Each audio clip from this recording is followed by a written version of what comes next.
মোশাররফ, মোশাররফ ভাই, ভাই মোশাররফ ভাই, আপনার ঘরে নাকি কালকে রাত্রে চোর ঢুকছে, সবকিছু নাকি নিয়ে গেছে। কি সমস্যা, কি রহস্য একটু বলেন তো আমাদেরকে। কি বলবো দুঃখের কথা। আমি কালকে রাত্রে ধুম করে ঘরের পাশে একটা আওয়াজ হলো।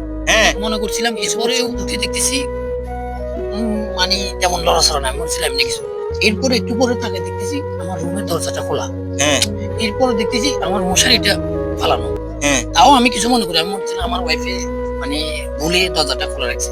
আমি বাথরুমে গেলাম, ওয়াশরুম থেকে আসলাম, আসি দেখতেছি আমার মেয়েটা মোবাইল যে জায়গায় আমি রাখি ওই জায়গায় এর সরাই দেখতেছি মা মোবাইল তো নাই। ওরে মাথার বাড়ি, মোবাইল কাম করে দিছে। এবার আমি মনে করছি সুত্তল মৈতল বুত্তল ব্যাগ তো হালাইছি, পান নাই। আর নাই। এরপরে এবারে আম্মা তাম্মা বেগুন শিখেছি কে তো ওরে নাই, মোবাইল নিয়েছে। কেমনি নিছে কি এখন আপনি কি কোনো মানে কিছু সন্দেহ করতেছেন কিনা, আশেপাশের কেউ আছে কিনা এরকম কিছু? এটা আমাদের দরজা সবগুলো দেখছি, একটা কিলিও খুলে নাই। এটা পরিকল্পিত ভাবে হয়েছে।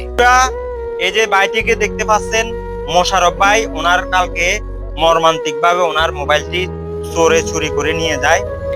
প্রিয় দর্শক, আজকের এই ভিডিওটা একদম রিয়েল, আমার ব্যক্তিগত। কালকে রাত্রে 3টার সময় এই ঘটনাটা ঘটছে। অতএব আপনাদেরকে এই মেসেজটাই দিতে যাচ্ছি, যেন কেউ এরকম পরিস্থিতি না পড়ে, সবাই সতর্ক থাকবে।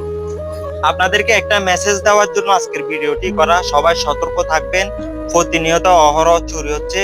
সবাই ভালো থাকবেন, সুস্থ থাকবেন, ভিডিওটি বেশি বেশি শেয়ার করবেন। আল্লাহ হাফেজ।